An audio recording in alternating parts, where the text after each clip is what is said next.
Well, hey, good late morning. It's not quite noon yet because I got a meeting at noon and I got to get that done.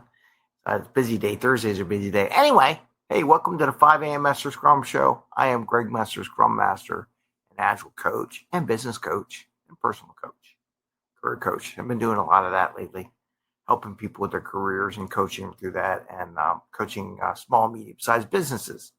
In fact, I'm going to be recording an AI episode or a podcast for another organization who does AI, artificial intelligence. I'm going to be recording that tonight. I have a busy night. It's going to be a busy day. It's not going to stop. So I want to get the show in and talk about retrospectives and why no one likes them or people resistance to them. And it ain't what you think it is. It's not because maybe they're not entertaining. Maybe they're boring. Maybe they should be more simple. I don't know. Maybe just reasons why they go to enough meetings already and they don't want to do any more meetings, or they don't see any change as a result of it. A lot of reasons why people don't like retrospectives. And I want to pose a thought to that process. It's maybe slightly different, because if you know anything about my show, I don't do the typical sprint stuff. I don't do this typical Scrum stuff. I talk about Scrum, I talk about why, and I get deeper into some of the things. So why don't they like retrospectives? You know why?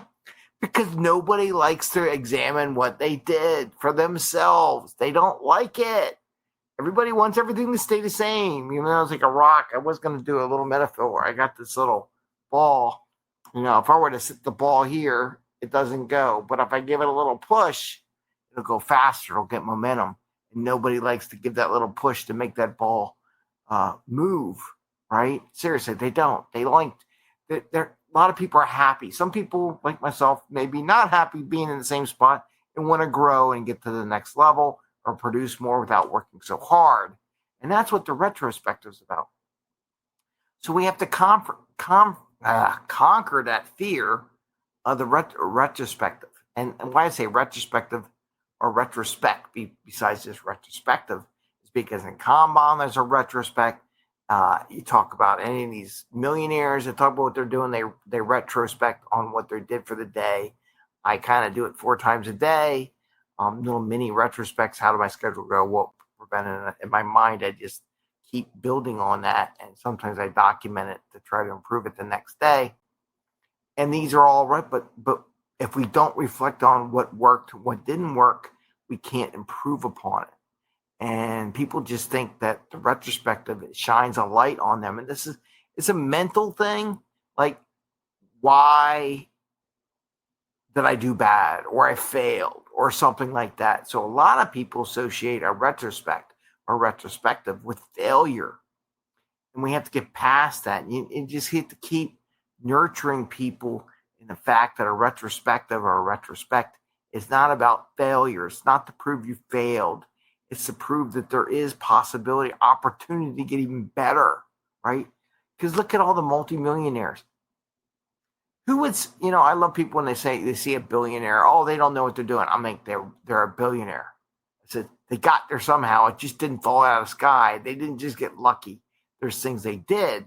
But even those millionaires and billionaires out there, retrospect on how they can get better, produce more, maybe not work so hard to get the same amount of money they just got last year. How can we do this process better? I just lost my earpiece. And improve it in the future, right? So it's not that they failed. Maybe they failed correctly, or maybe they did something, but there's always a better way of doing it. And maybe they want to try it out, and maybe they find out it didn't work. And that's what the retrospect is about. But we as coaches and leaders have to convince ourselves and others that the retrospect is not about what failed. It's not about your failures. It's not about bringing attention to failures. So as you wonder, why aren't people participating into the retrospective, or why aren't they going, or why don't they do one? A lot of times it's just fear of, it's all about we screwed up, right? And you got to get past that. It's a tough thing to do. It doesn't necessarily happen. More people that are open to improvement, it goes through fine. But other people, it may not. It's a weird little thing on my computer over here. Just messed me up. But other people, they don't know how to do that, right? They don't know how to bridge that gap to saying, well, you're saying I messed up. I'm like, no, I'm not saying we're messed up. I'm saying, is there, and asking you an honest question, possibility of getting better? I'm not looking for you to defend why this didn't work or get into this whole defensive thing, but just be honest with yourself. I know I can always get better in everything. I know on the show, I can do a thumbnail. I can make it look better. I can promote it. I can do all this kind of stuff. There's a list a mile long that I can do with the show, and I will, little by little. Right now, I'm just getting the habit of doing it in a repetitive motion, making sure I put it in my calendar, make sure I have time, how is this impacting, what impacts the ability to do it, and all kinds of things related to this show. Because I be honest with you, I'm not going to do this like an artificially generated video platform. Nope, it ain't going to happen. I'm either doing this live in person or recorded with me, recorded live, or I ain't doing it, right? Because I'm bored of all this AI generated stuff, unless it's entertaining, right? But anyway, so you have to think about it as well, as people are just scared to say they failed, but it's not really a failure. It's not a reflection on it. And they're so used to when they look at what they did wrong, they think they did something wrong, right? And it's a bad feeling. So of course they don't want to do the retrospective. So how do you get them past that? I'm going to give you a couple of things. One, start off with some positive notes, right? So the event itself is in a positive framework. What did we achieve? Things like that. Make a list of all the things you achieved since the last time you did the retrospective. Kind of go through your mind, start on a positive note. Now, say of any of those things or things I didn't get done, what could we do to deliver that? And listen what I said. What can we do to deliver it? I didn't even say what can we do to do it better. I didn't even say that. I said deliver it, right? Or what can we do to get more customers? What can we do to get it to the customer quicker, right? Not saying it's bad. I mean, you come up with some terms, but positive. How do we make it 2-minute return on the customer?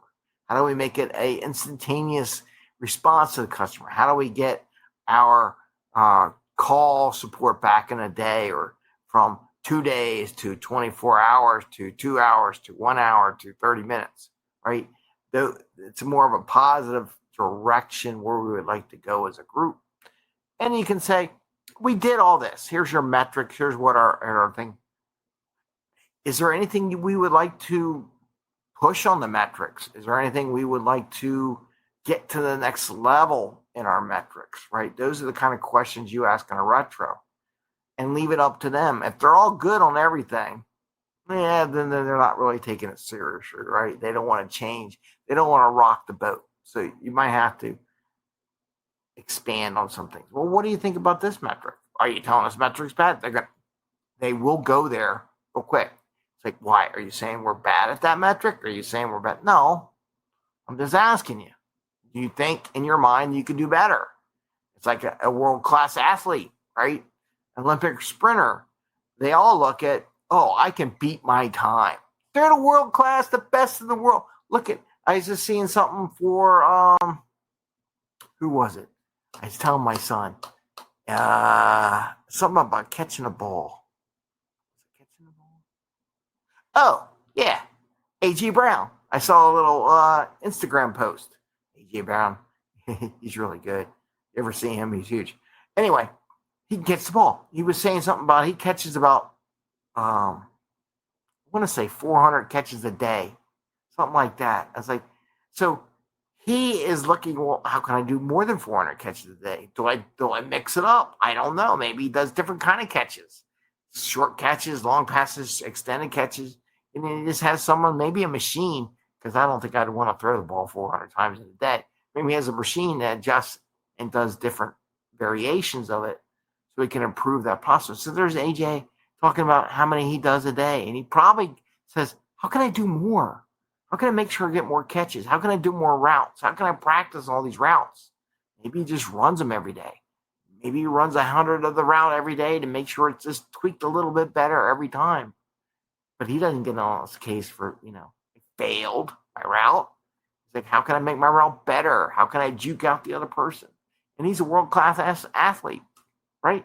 So if they can do it, we can do it. So, but there's ways to bring it up, and you can share how they tweak it every time. They're not perfect, and they always look at how they can do it better, eat better, healthier, or whatever. So just think about this as you're doing the retrospective, and if no one's really responding or wanting to make changes, sometimes you got to ask them. You got to have the difficult conversation. People don't like the difficult conversation. That's why they hire coaches, by the way. It's because coaches, as long as they're not yes people, or some consultants are yes people, whatever you want, I'll do whatever you want, make you happy, just pay me money. Sometimes you got to tell them, well, maybe you can do a little better. Let's stretch. What would you like to try to improve? Because everyone knows when they do stuff, there's a little bit of playroom in there, or maybe they didn't do good, or maybe they slept in. Like maybe I slept in this morning. No, actually I got up early on time, the day before I slept in. But maybe you did that. I don't know, something like that. But think about why people don't like retrospectives. It's not necessarily because they're not entertaining, though we can improve the retrospective to make them entertaining. Some people will complain about that too. Trust me, I've seen it. No matter how you make it pretty, there's always something to complain about, and sometimes you always get them. But the goal is to get them not worried about if they try to improve, that'll make them look worse, because if they're trying to improve something, that's the admission of they didn't do so well. There's your crux of the matter. They think if they try to improve something, that is acknowledgement that they didn't do too well. God, don't ask a politician to ever think they need to improve something, because they'll never admit it, right? And the same goes to people. They don't want to admit they can try to do it better or do a better job, because in their mind, it tells the world that they didn't work hard enough, or they didn't do enough, or they weren't perfect. I'll tell you right now, no one on this planet is perfect. With that, I just want to say, I wish you the best. If you need any coaching support, I coach careers, because people always, why don't I have this? Why am I not next level? I do that. I coach corporate teams. When you have a corporate team that plateaus, or maybe they want to try something different. They want to try some agile. They want to work as a team better. They want to do better retrospectives.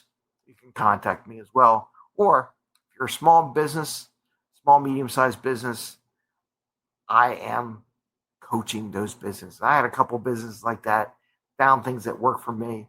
More than happy to apply all the knowledge I had from working with big companies, metrics, analysis, whatever, and adjusting it and bringing some of those tools to you as a small business owner and what you're doing. So feel free to message me. I'm on all social media. All you can do, you can search 5 a.m. Mester Scrum, or you can search Greg Mester, and you'll find me in my company. And we're trying to bring more people on board. So that's coming soon. Hopefully next year we're going to expand, have more resources for people. In fact, I'm going to be talking to one of my coach buddies that I know, or people I know that I have worked with in the past, and see what they're up to. Maybe they want to join us. Anyway, with that, I want to wish you the best. I want to wish you good luck. There's lots of things in the future. There's always an opportunity to improve. We're not perfect. And people are scared of retrospectives because they're worried that that's an admission that they weren't perfect. I can't help you. We're not perfect. There's always ways to get better. Even myself. Definitely myself. So, and everyone else out there. So you just got to find ways to make it. It's fine. I make mistakes. I know there's a way to do it. Let's work on a way to get better. With that, wish you the best. I wish you happy scrumming. I wish you a great day. And I wish you good luck on everything that you do in the future. And we'll see you again soon. Take care, everyone. Bye.